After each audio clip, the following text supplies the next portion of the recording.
भाई मेरे दोस्त, मैं सुनील सर एक बार आपका बहुत बहुत स्वागत करते हैं। आज हम लोग क्लास 10 के अंतर्गत अभ्यास 1 साइंस के अंतर्गत पढ़ने वाले हैं, जिसका नाम है रासायनिक अभिक्रिया और समीकरण। बहुत ही सुंदर सा चैप्टर है। आज हम लोग शुरुआत करने वाले हैं जिसका नाम होगा अभिक्रिया। अगर आपसे कोई पूछे कि अभिक्रिया क्या है, रिएक्शन क्या है, तो आप कहेंगे कि अभिक्रिया वह होता है जिससे एक पदार्थ से दूसरे पदार्थ का निर्माण होता है। यानी कह सकते हैं कि अभिक्रिया वह होता है जिससे एक पदार्थ से दूसरे पदार्थ का निर्माण होता है। जैसे आप उदाहरण में लिख सकते हैं, मिट्टी से ईंट को बनाना। जैसे मिट्टी है, आप मिट्टी से ईंट बनाते हैं, तभी एक पदार्थ से दूसरे पदार्थ का निर्माण होता है। लोहे में जंग लगना भी एक प्रकार का अभिक्रिया है। आटे से रोटी बनाना भी एक प्रकार का अभिक्रिया है। रुई से कपड़े को बनाना, ये भी एक प्रकार की अभिक्रिया। तमाम प्रकार की अभिक्रिया के द्वारा ये आपका बनता है। उसके बाद से अभिक्रिया के बाद हमारे पास आता है जिसका नाम होता है अभिकारक। कोई आपसे पूछता है अभिकारक क्या होता है, तो आप कहेंगे कि रासायनिक अभिक्रिया में भाग लेने वाले पदार्थ को अभिकारक कहते हैं। कोई भी रासायनिक अभिक्रिया है तो रासायनिक अभिक्रिया में भाग लेने वाले पदार्थ को अभिकारक कहते हैं। तो जो भी रासायनिक अभिक्रिया है उसमें भाग लेने वाले जो पदार्थ होते हैं उसको हम लोग अभिकारक कहते हैं। जैसे मान लो हमारे पास क्या है ना, हाइड्रोजन है, 2H2 है प्लस ऑक्सीजन है, और ये हाइड्रोजन व ऑक्सीजन क्रिया करके जल बना रहा है। तो आप देख सकते हैं यहाँ पर कि जो हाइड्रोजन है वह और ऑक्सीजन दोनों अभिकारक हैं, क्योंकि रासायनिक अभिक्रिया में भाग ले रहे हैं। तो जो भी रासायनिक अभिक्रिया में भाग लेते हैं उसे अभिकारक कहते हैं। तो हाइड्रोजन और ऑक्सीजन दोनों आपके अभिकारक होंगे। ये जो जल बना है ये उत्पाद होता है। यहाँ भी देख रहे हैं कार्बन है प्लस ऑक्सीजन है, और कार्बन को C से प्रदर्शित करते हैं, ऑक्सीजन को O2 से, और ये क्रिया कर रहा है तो कार्बन डाइऑक्साइड को बना रहा है। तो कार्बन और जो ऑक्सीजन है दोनों आपके अभिकारक हैं, और जो कार्बन डाइऑक्साइड बन रहा है वो हमारा उत्पाद है। तो ये भी एक प्रकार का जो है अभिकारक का उदाहरण है। आ जाइए, अभिकारक के बाद हमारे पास जो नेक्स्ट आता है टॉपिक, उसका नाम होता है, देखो यहाँ पर एक और एग्जांपल दिया गया, नाइट्रोजन है प्लस ऑक्सीजन है। नाइट्रोजन और ऑक्सीजन मिले हैं तो नाइट्रोजन डाइऑक्साइड बना है। तो नाइट्रोजन और ऑक्सीजन ये भी अभिकारक है। लेकिन लिखा भी गया है कि उपयुक्त उदाहरण में हाइड्रोजन जो अभी आप देख रहे थे, ऑक्सीजन, कार्बन, नाइट्रोजन सभी क्या है, अभिकारक है। अभिकारक के बाद हमारे पास एक चीज़ और आता है जिसका नाम होता है उत्पाद। अंग्रेजी में प्रोडक्ट कहा जाता है। तो अगर कोई हमसे कहता है कि उत्पाद क्या होता है, तो आप कहेंगे कि रासायनिक अभिक्रिया में जिस पदार्थ का निर्माण होता है उसे उत्पाद कहते हैं। जो भी रासायनिक अभिक्रिया होती है, तो रासायनिक अभिक्रिया में जिस पदार्थ का निर्माण होता है, रासायनिक अभिक्रिया में जिस पदार्थ का निर्माण होता है तो उसे उत्पाद कहते हैं। तो रासायनिक अभिक्रिया में जिस पदार्थ का निर्माण होता है उसे उत्पाद कहते हैं। आप देख भी रहे हैं रिएक्शन में कि हमारे पास क्या क्या है, कार्बन है प्लस ऑक्सीजन है, और कार्बन और ऑक्सीजन आपस में मिल रहे हैं तो वह कार्बन डाइऑक्साइड बना रहे हैं। तो जो कार्बन डाइऑक्साइड आप देख रहे हैं, ये कार्बन डाइऑक्साइड जो देख रहे हैं वह क्या है, उत्पाद है। तो इसी तरह से नाइट्रोजन है प्लस ऑक्सीजन है, तो ये नाइट्रोजन डाइऑक्साइड बन रहा है। तो आप कह सकते हैं कि जो पहला समीकरण में कार्बन डाइऑक्साइड है वो आपका उत्पाद है, और दूसरे समीकरण में जो नाइट्रोजन डाइऑक्साइड है वो भी आपका क्या है, उत्पाद है। तो अगर उत्पाद के बारे में कोई आपसे पूछता है तो इस चीज़ को बता सकते हैं। उसके बाद से हमारे पास नेक्स्ट आता है जिसका नाम होता है अभिक्रिया के प्रकार। तो देखो बाबू, अभिक्रिया के प्रकार, तो अगर आपसे कोई कहता है कि अभिक्रिया के प्रकार के बारे में बताइए, तो आप कह सकते हैं कि अभिक्रिया मुख्य रूप से 2 प्रकार की होती है। मन मुख्य रूप से जो अभिक्रिया होता है वो 2 प्रकार का होता है। हालांकि होता तो कई होता है, लेकिन हमें पहले 2 प्रकार का देखना है। एक होता है भौतिक अभिक्रिया। क्या होता है, भौतिक अभिक्रिया। तो आप कहेंगे कि वह अभिक्रिया जिसमें पदार्थ का गुण नहीं बदलता है लेकिन रूप बदल जाता है उसे भौतिक अभिक्रिया कहते हैं। यानी कहने का मतलब है कि भौतिक अभिक्रिया के अंतर्गत वह अभिक्रिया जिसमें पदार्थ का गुण नहीं बदलता है लेकिन रूप बदल जाता है तो उसे भौतिक अभिक्रिया कहते हैं। और इसमें एक बात और होती है कि जो भौतिक अभिक्रिया होता है, इस भौतिक अभिक्रिया में नए पदार्थ का निर्माण नहीं होता है। जो भौतिक अभिक्रिया होता है इसमें नए पदार्थ का निर्माण नहीं होता है। जैसे उदाहरण में आप लिख सकते हैं, कपड़े को सुखाना। कपड़ा को धो करके सुखाया जाता है, तो ये भी एक प्रकार की भौतिक अभिक्रिया होता है। पेड़ को काटना भी एक प्रकार का भौतिक अभिक्रिया है। पानी से बर्फ बनाना भी एक प्रकार की भौतिक अभिक्रिया है। पानी का वाष्प बनाना भी भौतिक अभिक्रिया होता है। तो इस तरीके से अगर अभिक्रिया के बारे में कोई आपसे पूछेगा तो इस चीज़ को हम लोग बता सकते हैं। अब आ जाओ, उसके बाद से हमारे पास जो आ रहा है चीज़, उसका नाम है रासायनिक अभिक्रिया। कोई आपसे कहा कि रासायनिक अभिक्रिया क्या होता है, तो मेरे दोस्त आप कहिएगा कि वह अभिक्रिया जिसमें पदार्थ का रूप और गुण दोनों बदल जाता है तथा एक नए पदार्थ का निर्माण होता है, तो उसे रासायनिक अभिक्रिया कहते हैं। कह सकते हैं वह अभिक्रिया जिसमें पदार्थ का रूप और गुण दोनों बदल जाता है तथा एक नए पदार्थ का निर्माण होता है, तो उससे हम लोग रासायनिक अभिक्रिया कहते हैं। और रासायनिक अभिक्रिया के उदाहरण में तो बहुत कुछ है। लोहे में जंग लगना, यह भी एक रासायनिक अभिक्रिया है। दूध से दही बनना, यह भी एक प्रकार का रासायनिक अभिक्रिया है। श्वसन जो हम लोग करते हैं, यह भी एक प्रकार का रासायनिक अभिक्रिया है। भोजन का पाचन, यह भी रासायनिक अभिक्रिया है। प्रकाश संश्लेषण, यह भी एक रासायनिक अभिक्रिया है। तो रासायनिक अभिक्रिया में लोहे में जंग लगना, यह भी रासायनिक अभिक्रिया है। दूध से दही बनना, यह भी रासायनिक अभिक्रिया।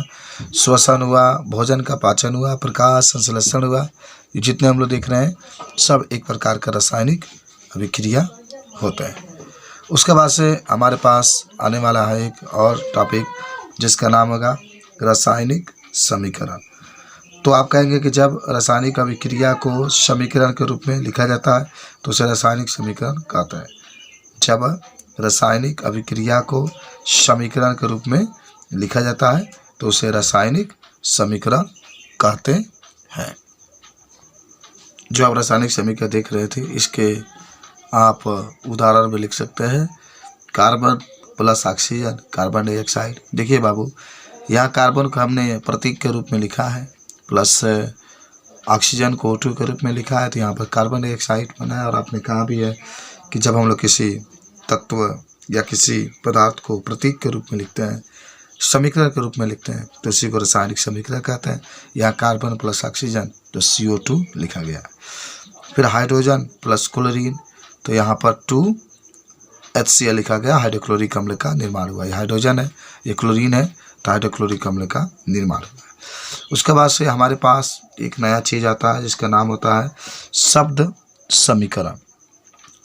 तो कहेंगे कि रासायनिक अभिक्रिया को शब्द के रूप में लिखा जाता है। कोई भी रासायनिक अभिक्रिया है, उस रासायनिक अभिक्रिया को जब हम लोग शब्द के रूप में लिखते हैं तो उसे शब्द समीकरण कहते हैं। जैसे ये कार्बन है प्लस ऑक्सीजन है, जब कार्बन और ऑक्सीजन को हम लोग लिख रहे हैं तो ये कार्बन डाइऑक्साइड बन रहा है। इसी प्रकार हमारे पास हाइड्रोजन है प्लस क्लोरीन है, ये भी शब्द के रूप में लिखा गया हाइड्रोजन। क्लोरीन भी शब्द के रूप में लिखा गया है, तो हाइड्रोजन प्लस क्लोरीन या हाइड्रोजन क्लोराइड बना हुआ है। उसके बाद से हमारे पास आता है जिसका नाम होता है संतुलित रासायनिक समीकरण। तो देखते हैं संतुलित रासायनिक समीकरण क्या होता है। आप कहेंगे कि जब किसी रासायनिक अभिक्रिया में अभिकारकों के परमाणुओं की संख्या और उत्पादों की परमाणुओं की संख्या बराबर होती है तो उसे संतुलित रासायनिक समीकरण कहते हैं। यानी कहेंगे कि जब किसी रासायनिक अभिक्रिया में अभिकारकों की परमाणुओं की संख्या और उत्पादों की परमाणुओं की संख्या बराबर होती है तो उसे संतुलित रासायनिक समीकरण कहते हैं। कोई भी आपसे पूछे संतुलित रासायनिक समीकरण, तो देखिए बाबू, भाई अभिकारक है, ये उत्पाद है। तो जो अभिकारक होता है उसमें परमाणुओं की संख्या, जैसे H2 है प्लस Cl2 है, इसमें जो परमाणुओं की संख्या है, देखो 2 हाइड्रोजन है 2 क्लोरीन है। यहाँ उत्पाद बना है तो उत्पाद में भी 2 हाइड्रोजन है 2 क्लोरीन है। तो अभिकारकों की परमाणुओं की संख्या और उत्पादों की परमाणुओं की संख्या दोनों क्या होते हैं, बराबर होते हैं। तो इसी को हम लोग कहते हैं संतुलित रासायनिक समीकरण। तो H2 प्लस Cl2। इसी प्रकार यहाँ पर देख रहे हैं हाइड्रोजन है, हाइड्रोजन के लिए यह हाइड्रोजन है प्लस ऑक्सीजन है। हाइड्रोजन ऑक्सीजन जब क्रिया किया तो जल बना, तो ये भी एक प्रकार का क्या है, संतुलित रासायनिक समीकरण। क्योंकि यहाँ पर हाइड्रोजन 4 है, देख रहे हैं 2 दूना 4, तो यहाँ भी 4 है। ऑक्सीजन 2, तो ये 2 से गुणा इसमें भी किया जाएगा तो ये भी कितना हो जाएगा, 2 हो जाएगा। तो संतुलित रासायनिक समीकरण भी हम लोग जान गए। एक टॉपिक हमारे पास और आता है कंकाली अभिक्रिया या समीकरण। कोई आपसे पूछता है कि कंकाली अभिक्रिया किसे कहते हैं, तो सिंपल सी एक भाषा होती है बाबू, कह सकते हैं कि वह अभिक्रिया जिसमें अभिकारकों के परमाणुओं की संख्या और उत्पादों के परमाणुओं की संख्या बराबर नहीं होता है तो उसे कंकाली अभिक्रिया कहते हैं। सिंपल सी बात है, वह अभिक्रिया जिसमें अभिकारकों के परमाणुओं की संख्या और उत्पादों के परमाणुओं की संख्या बराबर नहीं होता है तो उसे कंकाली अभिक्रिया कहते हैं। जैसे हमारे पास क्या है, हाइड्रोजन H2 है प्लस ऑक्सीजन O2 है, जल बना। हाइड्रोजन प्लस ऑक्सीजन प्लस क्या बन गया बाबू, जल। अच्छा देखो यहाँ पर हाइड्रोजन 2 है, यहाँ पर हाइड्रोजन 2 है, तो ठीक है। यहाँ पर ऑक्सीजन 2 है, यहाँ पर ऑक्सीजन 1 है, इसलिए इसको हम लोग कंकाली कर रहे हैं क्योंकि ये संतुलित नहीं है। कोई भी समीकरण हम लोग लिखते हैं अगर वह संतुलित नहीं है तो उसी को हम लोग कहते हैं कंकाली अभिक्रिया। हाइड्रोजन है प्लस क्लोरीन है और हाइड्रोजन और क्लोरीन लिख दिए और लिखने के बाद हमने संतुलित नहीं किया, केवल HCl लिख दिया। तब देखिए यहाँ पर हाइड्रोजन 2 है, यहाँ पर हाइड्रोजन 1 है, क्लोरीन 2 है, यहाँ पर क्लोरीन 1 है, तो इसको कहते हैं कंकाली अभिक्रिया। ठीक है, तो कंकाली अभिक्रिया का भी परिभाषा बता देते हैं। उसके बाद से हमारे पास आता है जिसका नाम होता है संतुलित रासायनिक समीकरण के महत्व। तो हमारे पास आता है क्वेश्चन में कि संतुलित रासायनिक समीकरण के क्या महत्व है, तो सबको याद होना चाहिए। आज कह सकते हैं कि संतुलित रासायनिक समीकरण में अभिकारकों की परमाणुओं की संख्या और उत्पादों की परमाणुओं की संख्या बराबर होती है। ये धर्मांश अक्षर के नियम का पालन करता है। कोई भी समीकरण लिखिए जब वह संतुलित अगर है, उसमें अभिकारकों के परमाणु, जैसे ये है 2H2 प्लस O2 क्रिया कराए तो 2H2 बनाया, तो यहाँ पर हाइड्रोजन की संख्या आप देख रहे हैं 4, तो यहाँ भी हाइड्रोजन की संख्या 4, ऑक्सीजन 2 तो यहाँ भी 2, तो इसीलिए हम लोग इसको संतुलित रासायनिक समीकरण कहते हैं। या हाइड्रोजन प्लस ऑक्सीजन है तो जल बना है। अच्छा, ये कुछ कहा जा रहा है किसी रासायनिक समीकरण को संतुलित करना। तो आप जानते होंगे कि रासायनिक समीकरण को संतुलित का मतलब होता है कि अभिकारकों की परमाणुओं की संख्या और उत्पादों की परमाणुओं की संख्या दोनों जब बराबर होता है तो उसको हम लोग संतुलित रासायनिक समीकरण कहते हैं। जैसे कुछ क्वेश्चन है, इसको हम लोग को संतुलित करना है। मान लो हमारे पास एक क्वेश्चन दे दिया, 10 क्वेश्चन दे दिया, कहा कि इसको आप बताना है कि संतुलित है कि नहीं, तो आप इसको कैसे बताएंगे। देखो पहला है हाइड्रोजन प्लस ऑक्सीजन H2। पहले आप देखिए जो रासायनिक समीकरण संतुलित नहीं है क्योंकि हाइड्रोजन 2 है, यहाँ 2 है, यहाँ ऑक्सीजन 2 है, यहाँ 1 है। तो संतुलित करने के लिए क्या करेंगे ना, 2 से इसको मल्टीप्लाई मार दिए तो 4 हाइड्रोजन हो गया, 2 ऑक्सीजन। ठीक है, तो यहाँ पर भी 4 हाइड्रोजन और 2 ऑक्सीजन हो गया। यहाँ पर देखो नाइट्रोजन है, N2 को नाइट्रोजन कहते हैं, प्लस ऑक्सीजन है, NO बना है, नाइट्रोजन मोनोऑक्साइड इसको बाबू कहते हैं। इसको भी संतुलित करो। देखो यहाँ पर 2 नाइट्रोजन 2 ऑक्सीजन, 2 नाइट्रोजन 2 ऑक्सीजन, बस यहाँ 2 से गुणा कर दोगे तो आपका संतुलित हो जाएगा क्योंकि 2 नाइट्रोजन है। तो 2 से गुणा करने पे यहाँ भी 2 नाइट्रोजन 2 ऑक्सीजन है, तो यहाँ भी 2 ऑक्सीजन हो गया। H2 है प्लस Cl2 है, यानी हाइड्रोजन है प्लस क्लोरीन है, HCl बना है, तो यहाँ पर 2 हाइड्रोजन, यहाँ पर 2 क्लोरीन, तो यहाँ भी 2 से गुणा कर देंगे तो 2 हाइड्रोजन क्लोराइड बन जाएगा। चलो भाई, अमोनिया है, हाइड्रोक्लोरिक अम्ल है, तो अमोनिया और हाइड्रोक्लोरिक अम्ल है, नौसादर बना है। तो आप देखिए यहाँ पर नाइट्रोजन 1, यहाँ भी 1, यहाँ पर हाइड्रोजन 3 और 1 4, तो यहाँ भी 4, 1 Cl है तो 1 Cl है, तो ये माने संतुलित है बाबू।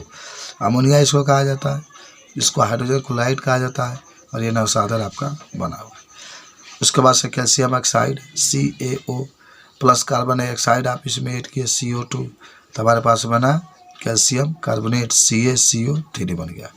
तो ये कैल्शियम ऑक्साइड है प्लस कार्बन डाइऑक्साइड है, हमने क्रिया किया तो कैल्शियम, ये बड़ा वो कर लीजिएगा आप लोग, कार्बोनेट बनेगा। उसके बाद से नाइट्रोजन है प्लस हाइड्रोजन है, हमने नाइट्रोजन हाइड्रोजन की क्रिया कराया, अमोनिया बना। संतुलित है नहीं क्योंकि नाइट्रोजन यहाँ पर 2 है, यहाँ पर नाइट्रोजन 1 है, तो संतुलित करने के लिए हमने 2 से नाइट्रोजन में यहाँ पर गुणा किया, तो यहाँ पर गया N2 plus 3H2 plus 2NH3, ये अमोनिया आपका बन गया। इसी प्रकार यहाँ पर देखिए फास्फोरस है P4, यहाँ पर क्लोरीन है तो PCl5 बना है, फास्फोरस ट्राइक्लोराइड। उसके बाद हमने संतुलित करने के लिए P4 यहाँ 6 से गुणा कर दिया तो 4 PCl3 बन गया। 4 को फास्फोरस तो 4 को यहाँ पर, और यहाँ 6 दूना 12 क्लोरीन है तो 4 तो 12, यहाँ भी 12 क्लोरीन है। फास्फोरस है, क्लोरीन है तो फास्फोरस पेंटाक्लोराइड बना है, फास्फोरस पेंटाक्लोराइड तो फास्फोरस है, क्लोरीन है तो फास्फोरस पेंटाक्लोराइड बन गया। ये कार्बन प्लस ऑक्सीजन है, क्रिया कराए तो कार्बन डाइऑक्साइड बना। यहाँ पर carbon plus oxygen carbon dioxide, ये तो संतुलित है। और यहाँ पर कार्बन ऑक्सीजन है, कार्बन मोनोऑक्साइड बना है बाबू, तो यहाँ तो संतुलित है नहीं, तो 2 से पहले कार्बन में गुणा, फिर यहाँ 2 से गुणा कर देंगे तो 2 CO2 का निर्माण हो जाता है। अब हमारे पास एक प्रश्न उत्तर आपके किताब में, NCERT किताब में दिया गया, पृष्ठ संख्या 6 पर कुछ प्रश्न हैं जिसका हम लोग हल करेंगे, आंसर हम लोग जानेंगे। पहला आपका है कि वायु में चलाने से पहले मैग्नीशियम रिबन को साफ क्यों किया जाता है। देखो ये बहुत बढ़िया क्वेश्चन है, आपके NCERT किताब का है। कह रहा है कि वायु में चलाने से पहले मैग्नीशियम रिबन को साफ क्यों किया जाता है। तो आप कहेंगे कि मैग्नीशियम के ऊपर धूल के कण उपस्थित होते हैं जिससे ऑक्सीजन क्रिया नहीं कर पाता है और मैग्नीशियम का टुकड़ा नहीं जलता है, इसलिए मैग्नीशियम को जलाने से पहले साफ किया जाता है। तो यही आपका है कि वायु में जलाने से पहले मैग्नीशियम रिबन को साफ क्यों किया जाता है। तो आप उत्तर भी देख रहे हैं कि यहाँ मैग्नीशियम के ऊपर धूल के कण उपस्थित होते हैं जिससे माना ऑक्सीजन क्रिया नहीं कर पाता है और मैग्नीशियम का टुकड़ा नहीं जलता है, इसलिए मैग्नीशियम को जलाने से पहले साफ किया जाता है। उसके बाद से हमारे पास देखिए क्वेश्चन नंबर 2 क्या कहता है बाबू। कहता है निम्नलिखित रासायनिक अभिक्रिया के लिए संतुलित रासायनिक समीकरण लिखना है। तो कैसे हम लोग संतुलित रासायनिक समीकरण लिखेंगे। पहला है बाबू हाइड्रोजन प्लस क्लोरीन, और जब क्रिया करता है तो हाइड्रोजन क्लोराइड बनता है। हाइड्रोजन है प्लस क्लोरीन है, हाइड्रोजन क्लोराइड बनता है, ठीक है। दूसरा बेरियम क्लोराइड है, एल्युमिनियम सल्फेट है, आपस में क्रिया करते हैं तो बेरियम सल्फेट और एल्युमिनियम क्लोराइड बनाते हैं।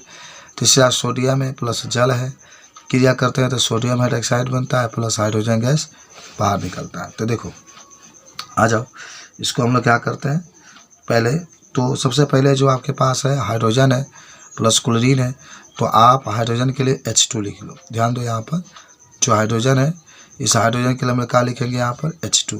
जो क्लोरीन है इसके लिए क्या लिखेंगे Cl2। क्या बन रहा है हाइड्रोजन क्लोराइड, तो HCl हम लोग लिख लेंगे। तो हाइड्रोजन के लिए H2, क्लोरीन के लिए Cl2, हाइड्रोजन क्लोराइड है तो HCl। अब इसको संतुलित करेंगे। देखो H2 है तो ठीक है, Cl2 है तो ठीक है, यहाँ पर हाइड्रोजन क्लोराइड है।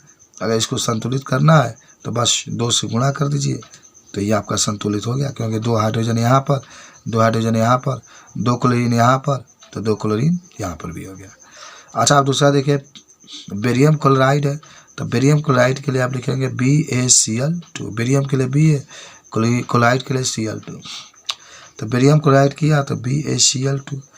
एल्युमिनियम सल्फेट का तो Al2SO4 का थ्राइस। एल्युमिनियम के लिए Al2, सल्फेट के लिए SO4 का थ्राइस। जब हम क्रिया करा रहे हैं तो बेरियम सल्फेट बन रहा है, तो BaSO4, बेरियम सल्फेट के लिए BaSO4 प्लस एल्युमिनियम क्लोराइड है तो AlCl3। एल्युमिनियम क्लोराइड के लिए AlCl3 हमने लिख दिया। तो देखो बाबू अब संतुलित करने के लिए ज़रा देखिए यहाँ हम लोग क्या करेंगे। पहले देखिए BaSO4 है तो SO4 में तो देखो यहाँ पर थ्राइस है, तो पहले 3 से गुणा करेंगे तभी तो SO4 3 होगा। जब आप 3 से इसमें गुणा करेंगे तो Ba तो 3 हो गया, तो यहाँ 3 से इसमें गुणा कर दीजिएगा। ये L2 2 है, यहाँ पर 1 ही है तो 2 से यहाँ पर गुणा कर दीजिएगा, तो ये संतुलित आपका हो गया।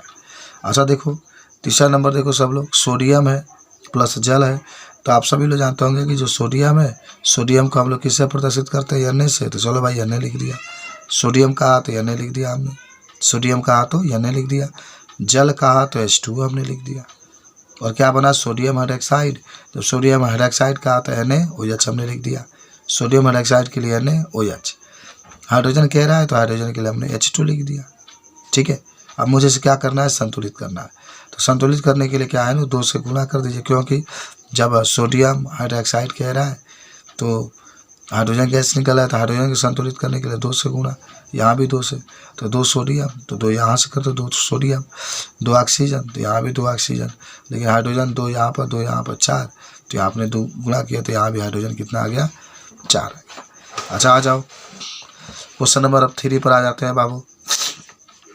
3 नंबर क्वेश्चन हमारे पास कहता है कि देख रहे हैं आप ध्यान से, कह रहा है कि निम्नलिखित अभिक्रियाओं के लिए उनकी अवस्था के संकेतों के साथ संतुलित रासायनिक समीकरण लिखना है। पहले तो जो यौगिक रहेगा उसको लिखना है, उसके बाद हमें संतुलित करना है।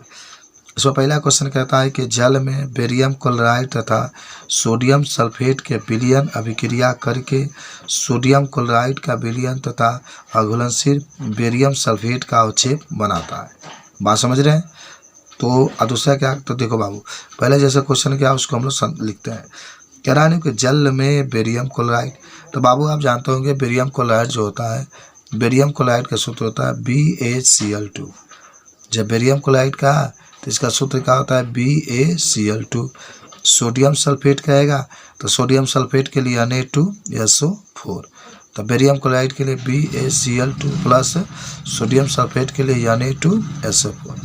जब क्रिया करें तो क्या बना रहा है बालक, सोडियम क्लोराइड, तो सोडियम क्लोराइड के लिए NaCl आप लिखिएगा, सोडियम क्लोराइड के लिए NaCl लिखेंगे, प्लस का बन रहा है बेरियम सल्फेट, तो बेरियम सल्फेट के लिए BaSO4 बन जाएगा।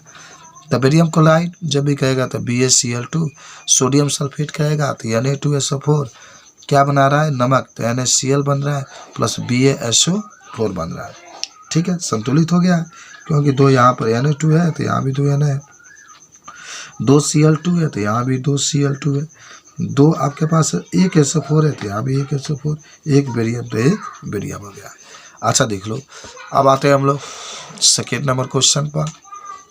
तो सेकेंड क्वेश्चन हमसे कहता है कि कह रहा है कि सोडियम हाइड्रोक्साइड का विलयन जल में हाइड्रोक्लोरिक अम्ल के विलयन से अभिक्रिया करके सोडियम क्लोराइड का विलयन तथा जल बनाता है। यानी कह रहा है कि सोडियम हाइड्रोक्साइड, तो हम जानते होंगे कि जब सोडियम हाइड्रोक्साइड कहेगा तो इसके लिए NaOH हम लिखेंगे, सोडियम हाइड्रोक्साइड कहेगा तो इसके लिए NaOH लिखेंगे, हाइड्रोक्लोरिक अम्ल कहेगा तो इसके लिए HCl लिखेंगे, सोडियम क्लोराइड के लिए NaOH, हाइड्रोक्लोरिक अम्ल के लिए HCl लिख दिए। जब ये क्रिया करता है मैंने अभिक्रिया करके सोडियम क्लोराइड बनाता है तो सोडियम क्लोराइड के लिए NaCl हमने लिख दिया, और जल बनाता है तो H2O लिख दिया। देखो यहाँ पर 1 सोडियम तो 1 सोडियम, और 1 ऑक्सीजन तो 1 ऑक्सीजन, 2 हाइड्रोजन तो 2 हाइड्रोजन, तो सोडियम क्लोराइड और जल है, ये संतुलित आपका, ये भी बता सकते हैं। चलो भाई, अब कुछ परिभाषाओं के पास हम चलते हैं। हमारे पास आ रहा है कि रासायनिक अभिक्रिया के प्रकार। तो रासायनिक अभिक्रिया के प्रकार कई प्रकार के होते हैं। तो पहला आपका इसमें है संयोजन अभिक्रिया। देखो संयोजन का मतलब होता है जुड़ना, संयोजन का मतलब क्या होता है, जुड़ना, संयोजन का मतलब होता है योग, या संयोजन का मतलब होता है जुड़ना।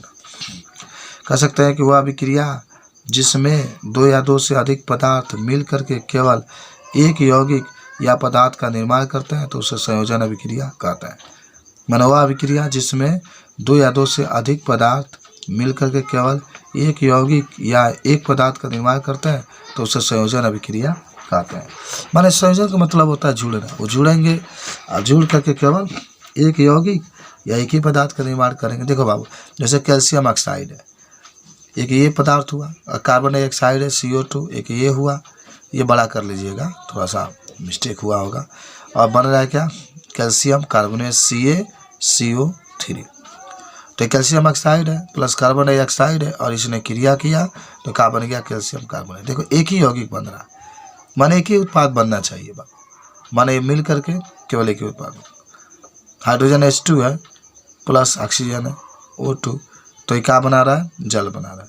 तो हाइड्रोजन प्लस ऑक्सीजन तो क्या बन गया, जल बन गया, तो ये भी एक उत्पाद बना है।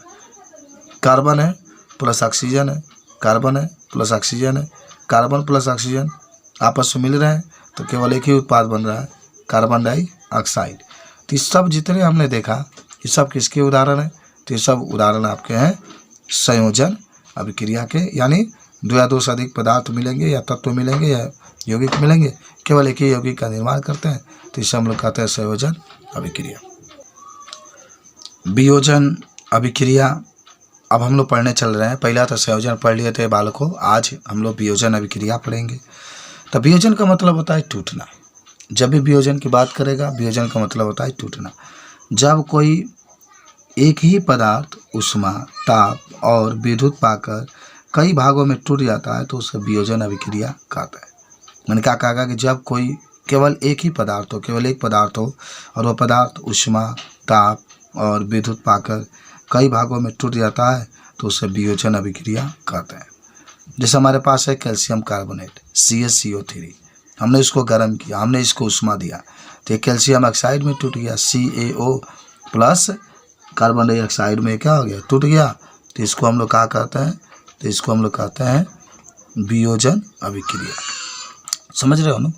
माने एक ही कोई यौगिक होगा, आऊ गर्म करने पर, ताप देने पर, विद्युत देने पर कई भागों में टूट जाता है तो उसको हम लोग कह देते हैं वियोजन अभिक्रिया। इसी तरीके से देखो अमोनियम क्लोराइड है NH4Cl, और इसको हम लोग नवसादर भी कहते हैं, याद कर लेना। तो अमोनिया क्लोराइड है, इसको नवसादर भी कहते हैं। हमने इसको गर्म किया तो अमोनिया में प्लस हाइड्रोक्लोरिक अम्ल में टूट गया, यानी जो नवसादर है हमने उसको गर्म किया तो अमोनिया में और प्लस हाइड्रोक्लोरिक अम्ल में टूट गया। ठीक है, अच्छा आ जाओ आगे नेक्स्ट देखते हैं बाबू। अब यहाँ से कुछ चीज़ें आएंगी जिसका नाम होगा ऊष्माक्षेपी अभिक्रिया। सिंपल सी आपसे कई बार ये पूछा जाता है कि क्या होता है ऊष्माक्षेपी अभिक्रिया। तो मैं तो पहले आपको बता दूं, ऊष्माक्षेपी का मतलब होता है उत्सर्जन, उत्सर्जन का मतलब होता है बाहर निकालना। क्षेपी का मतलब होता है उत्सर्जन, उत्सर्जन का मतलब होता है बाहर निकालना। अब इसमें कह सकते हैं कि वह अभिक्रिया जिसमें ऊष्मा बाहर निकलता है, माने वह रासायनिक अभिक्रिया जिसमें ऊष्मा क्या होता है, बाहर निकलता है, तो उसे ऊष्माक्षेपी अभिक्रिया कहते हैं। तो छोटा सा डिफिनेशन है, वह अभिक्रिया जिसमें ऊष्मा बाहर निकलता है तो उसे ऊष्माक्षेपी अभिक्रिया कहते हैं। कोई आपसे पूछे ऊष्माक्षेपी अभिक्रिया क्या होता है तो आप तुरंत कह सकते हैं कि वह अभिक्रिया जिसमें ऊष्मा बाहर निकलता है तो उसे ऊष्माक्षेपी अभिक्रिया कहते हैं। जैसे श्वसन, अगर हम लोग श्वसन की क्रिया करते हैं तो श्वसन में आप जानते होंगे कि श्वसन की जो क्रिया होती है उसके रिएक्शन में आप ऐसे लिख सकते हैं। और हम लोग ऑक्सीजन लेते हैं तो आप जानते होंगे कि इसमें जो कार्बन डाइऑक्साइड बनता है प्लस जल बनता है, तो कार्बन डाइऑक्साइड ऊष्मा के रूप में हमसे बाहर निकलता है। खाना बनाना, जब खाना बनाते हैं हम लोग तो याद होगा कि मीथेन हुआ प्लस ऑक्सीजन हुआ तो ये क्रिया करके कार्बन डाइऑक्साइड और क्या बनाता है, जल बनाता है। तो ये भी एक तरीके से कहा जाएगा। तो जिसमें भी कार्बन डाइऑक्साइड निकलेगा ना तो इसका मान के चलो कि वो ऊष्माक्षेपी अभिक्रिया है। तो जिसमें ऊष्मा बाहर निकलता है उसको हम लोग क्या कहते हैं, ऊष्माक्षेपी अभिक्रिया। श्वसन हो जाएगा, खाना बनाना हो जाएगा, आग जलाना भी हो जाएगा। जब आग भी जलाते हैं हम लोग तब भी ऊष्मा क्या होता है, बाहर निकलता है। तो अभी आपकी ऊष्माक्षेपी अभिक्रिया का उदाहरण हो जाता है। तो ऊष्माक्षेपी के बाद हमारे पास अब एक चीज़ आता है जिसका नाम होता है ऊष्माशोषी अभिक्रिया। ठीक है ना?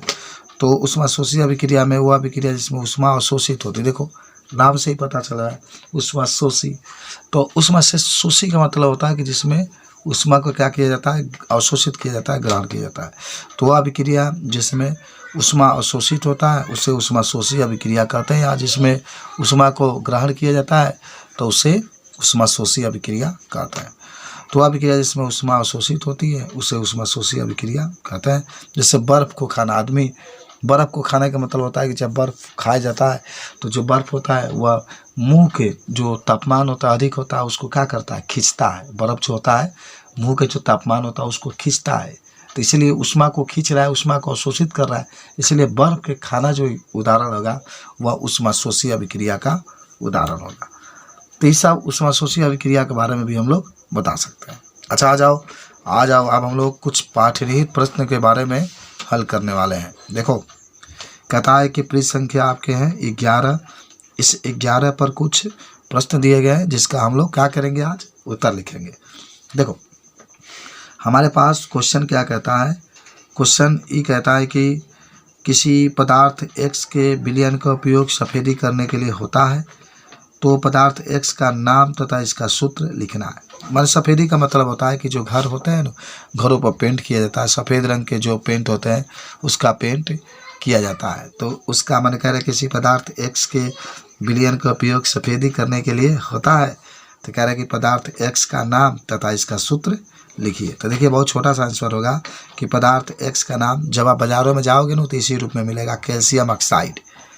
जो x का नाम पूछ रहा है तो x का नाम में आप कैल्शियम ऑक्साइड कह दीजिएगा। आज जो सूत्र होगा वह CaO होगा। देख लो, कैल्शियम के लिए C है, ऑक्साइड के लिए O, तो कैल्शियम ऑक्साइड है और कैल्शियम ऑक्साइड का जो सूत्र होता है आप CaO लिख सकते हैं। तो अगर कोई भी आपसे पूछे कि सफ़ेदी करने के लिए जब हम लोग मार्केट में जाते हैं तो दुकानदार से जो होता है चूना मांगते हैं, तो चूना का सूत्र होता है, तब आप कह दीजिएगा जो चूना होता है उसका सूत्र कैल्शियम ऑक्साइड होता है। अच्छा, आ जाओ अगला हमारे पास जो क्वेश्चन है वो कहता है क्वेश्चन नंबर 2 कि ऊपर एक में, जो अभी आप एक पढ़ रहे थे कि ऊपर जो एक में एक के लिए पदार्थ x के जल के साथ अभिक्रिया कराई। अभी आप ऊपर जो कैल्शियम ऑक्साइड लिखे थे ना, इसकी क्रिया अब आपको किससे करा देना है भाई? जल से करा देना है। तो चलिए कराते हैं जल से इसकी क्रिया। तो देखो कैल्शियम ऑक्साइड है CaO है, प्लस जल का हाथ है H2O है। कैल्शियम ऑक्साइड है प्लस जल का हाथ है H2O है। आप क्रिया कराएंगे तो कैल्शियम हाइड्रोक्साइड बनेगा, यानी CaOH का ट्वाइस कैल्शियम हाइड्रोक्साइड बनेगा। माने कैल्शियम ऑक्साइड है, आपने जल के साथ क्रिया कराया तो क्या बनेगा? कैल्शियम हाइड्रोक्साइड है बाबू। कैल्शियम हाइड्रोक्साइड का एक और नाम होता है जिसको हम लोग बुझा हुआ चूना भी कहते हैं। तो जैसा क्वेश्चन का हमने आंसर लिखा। चलो आ जाओ नेक्स्ट क्वेश्चन पर। क्वेश्चन नंबर आपके पास कितना है? तो 3 नंबर क्वेश्चन आ रहा है। और 3 ये कहता है कि हमारे पास जो क्वेश्चन है कह रहा है कि क्रियाकलाप 1.3 में एक प्रणाली में एकत्रित गैस की मात्रा दूसरे से दुगुनी क्यों होती है, उस गैस का नाम बताइए। देखिए आप किताब में जब अध्ययन करेंगे तो उसमें एक दिया गया है क्रियाकलाप 1.3।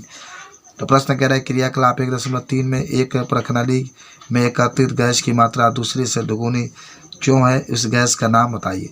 तो भाई पहले देख लो, ये जो जल होता है प्रणाली में जल को लिया गया है और जल को लेने के बाद जब हमने गर्म किया है तो गर्म करने के बाद हाइड्रोजन और ऑक्सीजन में टूट गया है। तो देखो यहाँ ऑक्सीजन की मात्रा 1 है, केवल इसके आगे 1 है। यहाँ हाइड्रोजन की मात्रा 2 है क्योंकि इसके आगे 2 है। तो हाइड्रोजन गैस की मात्रा ऑक्सीजन से क्या है? ऑक्सीजन की तुलना में दुगुना है। पूछ रहा है ना कि वो कौन सी गैस है जिसकी मात्रा दुगुना है? तो आप कहिएगा जो हाइड्रोजन है उस गैस का जो मात्रा है वो मात्रा ऑक्सीजन की तुलना में क्या है? दुगुना है। गैस का नाम भी पूछ रहा था तो गैस के नाम में आप क्या कह सकते हैं? हाइड्रोजन गैस बता सकते हैं। ठीक है, अब हमारे पास एक और रिएक्शन आता है, एक और जो 2 अभिक्रिया पढ़ लिए थे, तीसरा आता है जिसका नाम होता है विस्थापन अभिक्रिया। अगर आपसे कोई पूछे कि विस्थापन अभिक्रिया क्या है तो आप कहेंगे कि जब किसी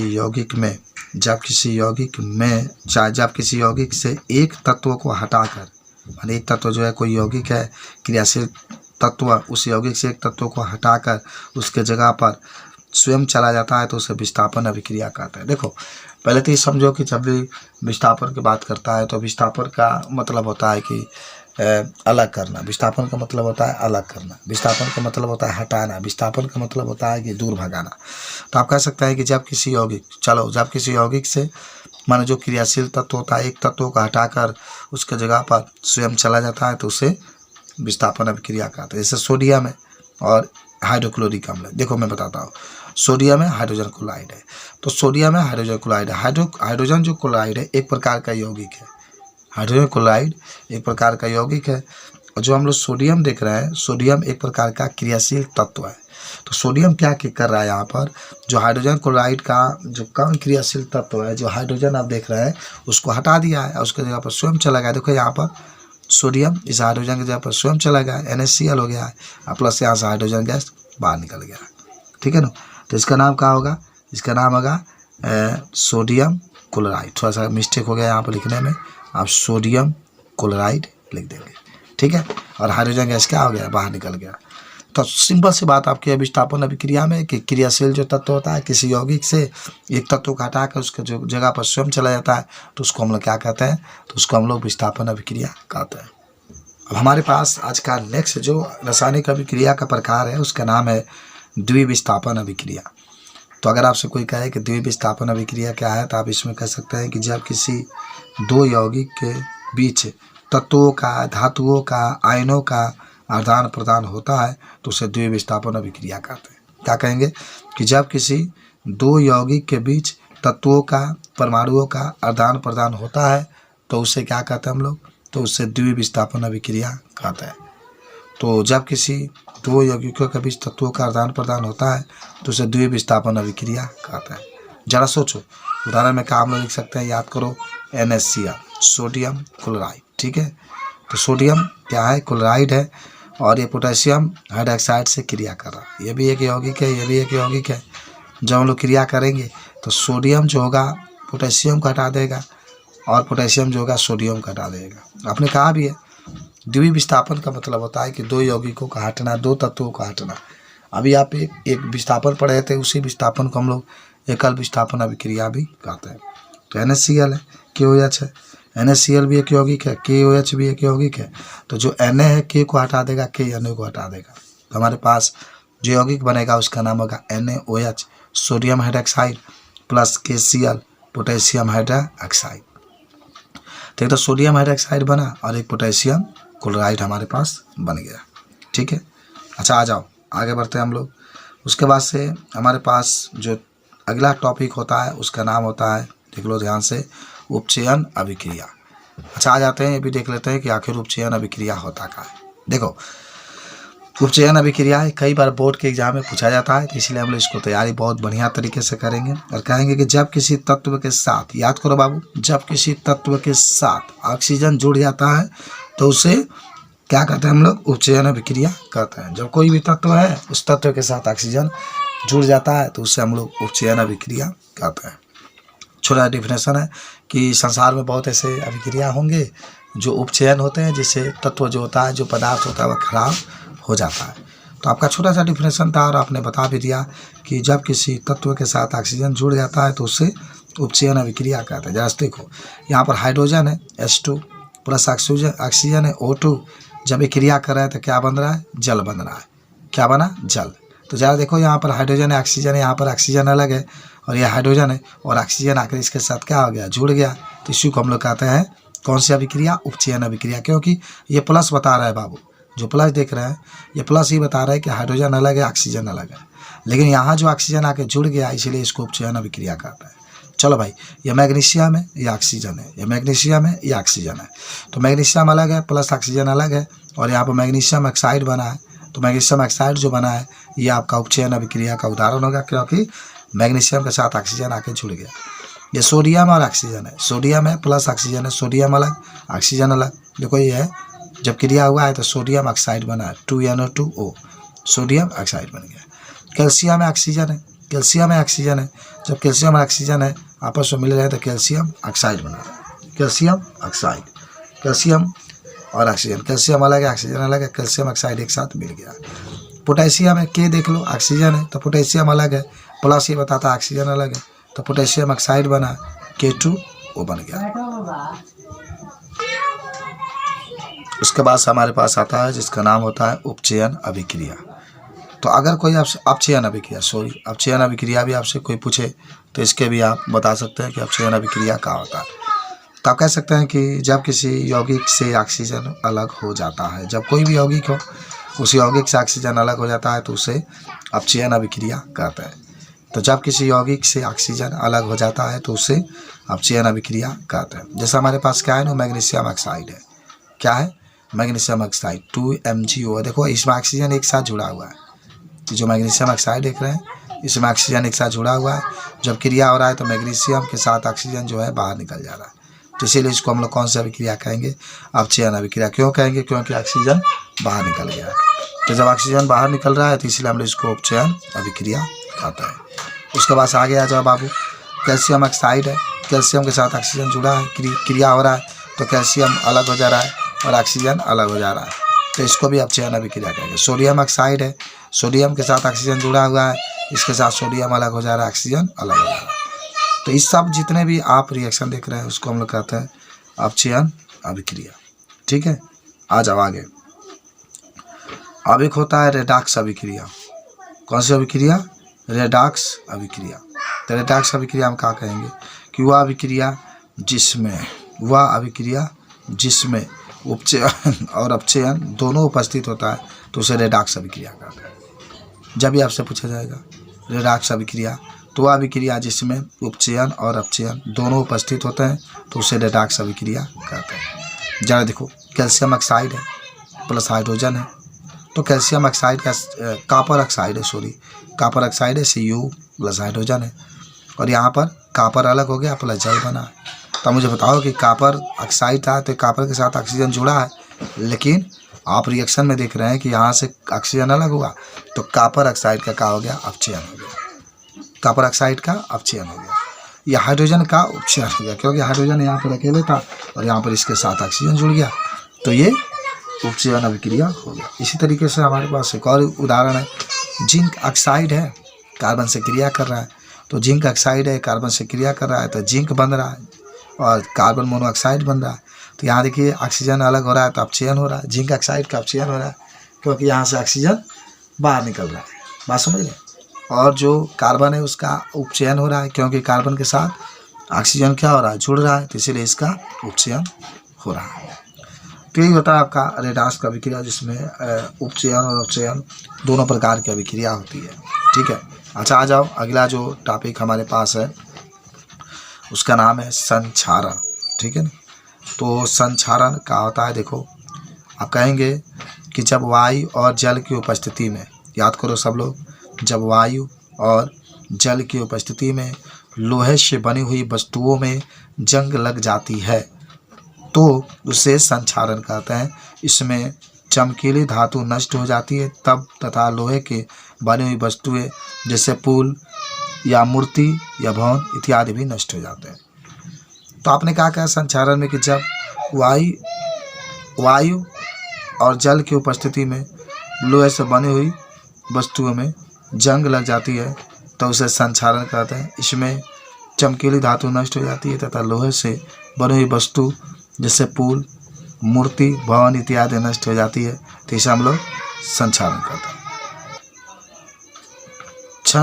संक्षारण से बचने के उपाय, तो देखिए कैसे आप लोहे से बने हुई वस्तुओं को बचा सकते हैं, जंग न लगे, नष्ट न हो, खराब ना हो।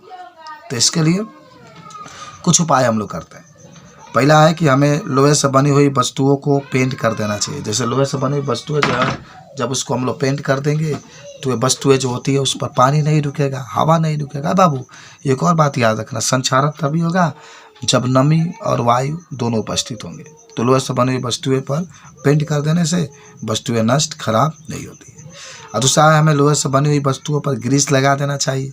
जो लोहे से बनी हुई वस्तुएं हैं उस पर ग्रीस भी लगा देने से जो वस्तुएं होती है वो खराब नहीं होती है। तो ये संक्षारण की कुछ बातें होती हैं जिसको आप बता सकते हैं जरूर। अच्छा, तीसरा एक और बात बताते हैं ना, ये सदैलेपन किया जाता है। सदैलेपन का मतलब होता है कि जो लोहे से बनी हुई वस्तुएं होती है उसके ऊपर हम लोग जिंक का परत चढ़ा देते हैं, तो इसी को हम लोग क्या कहते हैं, ये सदैलेपन कहते हैं। तो ये बात यहाँ तीसरा आप देख रहे हैं कि हमें लोहे से बनी हुई वस्तुओं पर जिंक का परत चढ़ा देना चाहिए, जिस क्रिया को यह सदैलेपन कहते हैं। जो लोहे से बनी हुई वस्तुएं हैं उस वस्तुओं को क्या कर देना चाहिए, जिंक का परत चढ़ा देना चाहिए, जिसको सदैलेपन कहते हैं। उसके बाद से देखिए हमारे पास एक चीज़ आता है जिसका नाम होता है विकृति गंधिता।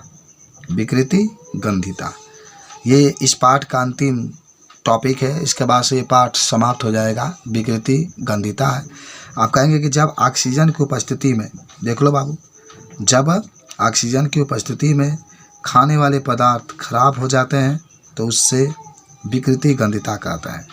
जब कोई खाने वाला पदार्थ खराब हो जाता है तो उसका स्वाद और गंध बदल जाता है। जो पदार्थ होता है जब वो खराब हो जाता है तो उसका जो स्वाद होता है और उसका जो गंध होता है बदल जाता है। इसके लिए जो चिप्स के पैकेट वगैरह होते हैं, आप देखे भी होंगे, उस चिप्स के पैकेट में नाइट्रोजन गैस भर दिया जाता है जिससे चिप्स ऑक्सीजन से क्रिया नहीं कर पाता है, फिर वो चिप्स के पैकेट वगैरह, यानी देखो नाइट्रोजन जो होता है इसलिए भरा जाता है कि नाइट्रोजन एक निष्क्रिय गैस है और ऑक्सीजन से वो क्रिया नहीं करने देता है। लेकिन जैसे ही आप याद होगा कि जब पैकेट होता है थोड़ा सा भी अगर उसमें छिद्र हुआ तो पैकेट से जो नाइट्रोजन होता है बाहर निकल जाता है और फिर उस पैकेट के अंदर ऑक्सीजन प्रवेश कर जाता है, और जब ऑक्सीजन प्रवेश करता है तो फिर वो जो पैकेट वगैरह होते हैं खराब हो जाता है। ठीक है, तो ये सब खाने वाला विकृति गंधिता वगैरह के बारे में अगर आता है तो आप आराम से लिख सकते हैं।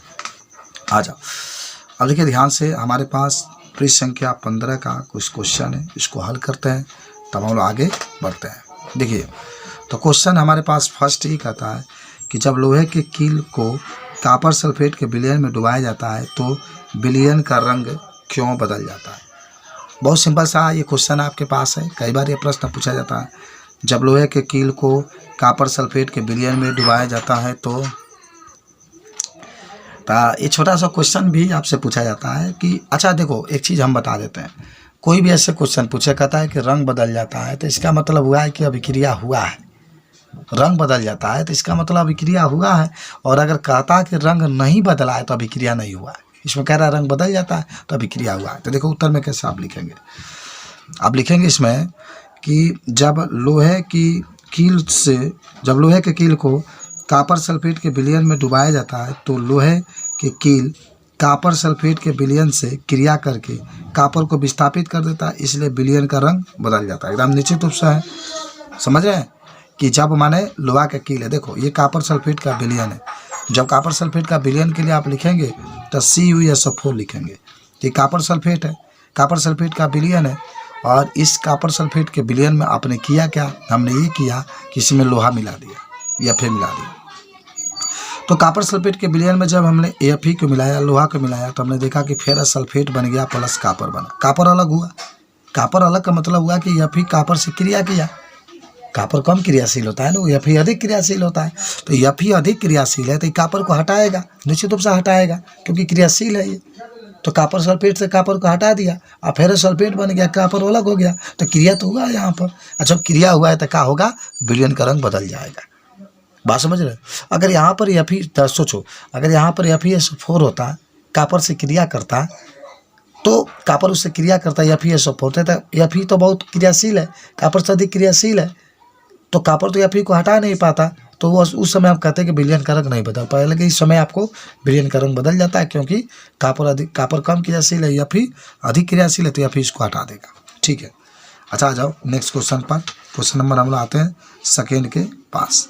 देखो कहता है कि क्रियाकलाप में, जो आपके क्वेश्चन बहुत अच्छे क्वेश्चन इसमें है कि क्रियाकलाप 1/10 में से भिन्न द्विविस्थापन अभिक्रिया के एक उदाहरण लिखना। माने कैसे उदाहरण लिखना है जो द्विविस्थापन है। द्विविस्थापन का मतलब होता है कि दो परमाणु होते हैं, दो आयन होते हैं, उसमें क्या होता है, अदला बदली हो जाता है। जैसे हमारे पास क्या है, NaCl है, सोडियम क्लोराइड, देख रहे हैं NaCl है, सोडियम क्लोराइड है, और इसकी क्रिया किससे हो रही है, पोटेशियम हाइड्रोक्साइड से। सोडियम क्लोराइड है, पोटेशियम हाइड्रोक्साइड है, तो क्या हो रहा है ना, तो क्रिया हो रहा है तो NaOH बन रहा है, सोडियम हाइड्रोक्साइड बन गया।